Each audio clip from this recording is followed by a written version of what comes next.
The people of Grand Bahama need the support of the people of the Bahamas generally to accomplish the changes that need to take place in the city. There are many people who don't know Grand Bahama at all or understand how it's actually set up.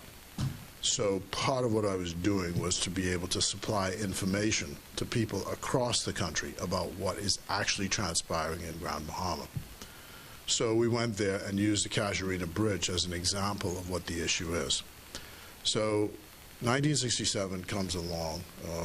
Sometime in the early 60s, they may have gotten permission to do this.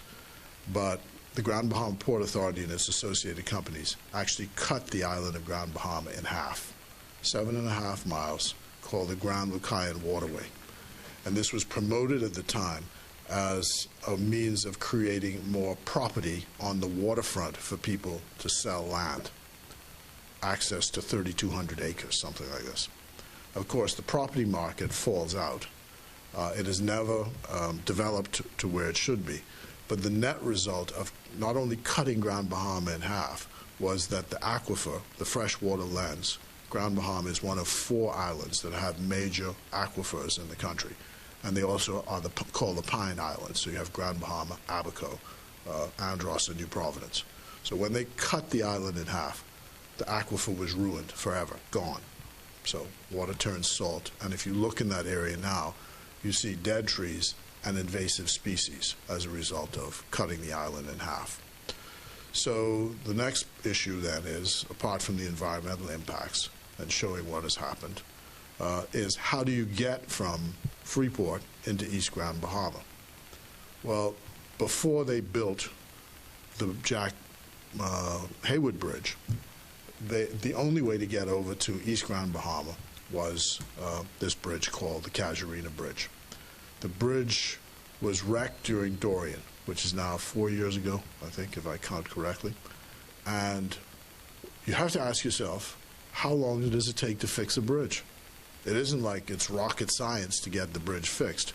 And so we went there to show the work that is done or not being done. I called it just pecking away, is all it seems to me. They issued a statement back in March saying that the bridge was open. And then they issued a subsequent statement saying they were doing testing. I don't know how long it takes to test a bridge. So I compared this for the country many times to when I used to go with my grandaunt on Hawkins Hill to collect rent from the clapboard houses on the top of the hill. And every time she knocked on the door, people had ingenious excuses as to why they couldn't pay the rent. The bottom line was they didn't have any money. So if you're a sensible person and you look at the acts of people and you say, why is it this is not being done? And they give you one reason after the next, engineering, testing, whatever.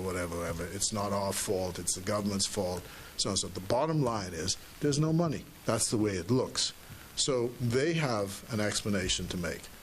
They have a responsibility under the Hawksbill Creek Agreement to do certain things for the city. The infrastructure is one. The bridge is a part of that infrastructure. The airport is another. The promotion of the city, the inward investment of the city, all of those things are their responsibility. And in exchange for carrying out their responsibilities, the Bahamas government forgave the paying of taxes. And that forgiveness continues today. So they get a buy. This morning, there was a video which was circulated, I think which demonstrates the point clearly. In the bushes all across where that bridge area is, there are signs saying, pay your service charges or we're going to confiscate your property. Come in, you got till Monday to pay or we're going to take your property. That's through and through the bushes in that area. So the man who posted the video says, but what am I paying service charges for? Because if you look, the trees are growing all in the verges. We went by Club Fortuna, which is one of the major areas for tourism in the Bahamas, and tourists, if not the only major one now. The road is in horrible shape, so when you go there, you're going through potholes all through that area. So the man rightly asks, what am I paying service charges to you for? And then you're telling me, if I don't pay by Monday, my property is gone. So again, we can't tell them what to do. All we're saying is we're asking the question, can you perform the provisions of the Hawksbill Creek Agreement that you said you would perform in 1955, for which you got tax forgiveness, for which you continue to get tax forgiveness. And if you cannot carry out those provisions, then it's time, perhaps, for someone else to have an opportunity to do so. And they can, call me whatever name they want and drum whatever beat they want. That's the simple message. Carry out the agreement or let someone else do so, if you can't. What do you think is the issue? Why do you think the Grand Bahama Port Authority is not abiding by the rules, aside from the money, not having any money to do so? But what do you think is the real issue at hand? I just think it is the money. Well, let me put it this way. This is like a fiefdom, okay? It is like a plaything for the families. This is where they've put down their roots. This adds to their prestige, and this adds to their sense of power and wealth. Take this away, they become ordinary mortals, and that's the issue. So there's the psychic value of the investment here, and then there's, of course, the monetary compensation. It's, they just sold, for example, a piece of land to Carnival, for which they got millions of dollars. So you get these windfalls. They own hundreds. I think they got 100,000 acres or something when the port first started. So they have huge tracts of land which they own, and they can sell off anytime you need cash. You can just sell it off. That's the structure of Grand Bahama. And as I said, the whole point was to show the Commonwealth of the Bahamas at large, because I always remember bringing the kids up here from Doris Johnson, and when they landed here, the first thing they said is, "This is like Miami." They didn't think that this actually existed in the Bahamas, and yet it does. And it's underperforming, and the potential is not being realized. So we have to do our best. And in this, we are agents on behalf of the people here. It's not political in the partisan sense, so we're hoping that the opposition joins us in this. I said, there's no time to play Bo Peep, as my friend Sonny Martin used to say.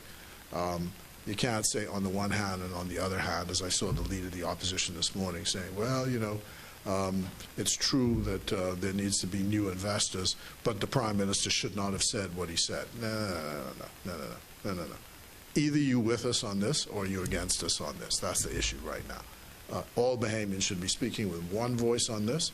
It's time for change. Either you can perform according to the agreement or you can't. And if you can't, then someone else should be given an opportunity to do so. Do you think the leader of the opposition is playing politics now when it comes to the betterment of Freeport? Because he just stated that he released a statement on what the Prime Minister would have commented earlier in the week. Do you think he is not being a Bahamian person is putting politics first?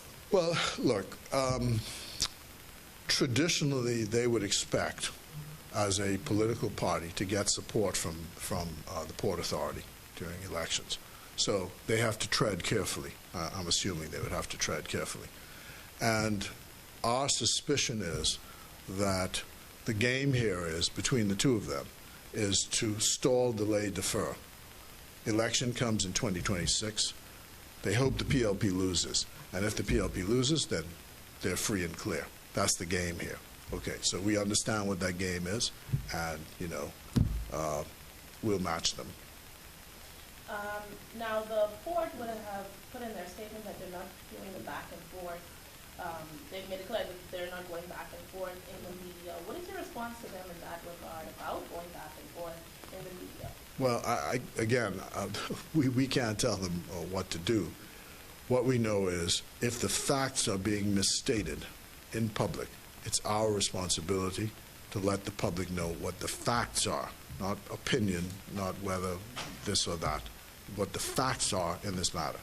And the fact is, you can look around the city and see with your own two eyes, not with your lying eyes, with your own two eyes, what's going on in Grand Bahama, and that there is a need for a bump up of the investment, for the promotion of the city, and the people who are responsible for it do not appear to be carrying out their role in law and by agreement. And all we're saying is, these are the facts, perform or let someone else do the job. So is it safe to say that the port is somewhat lying in all of this? Now, I don't want to go that far.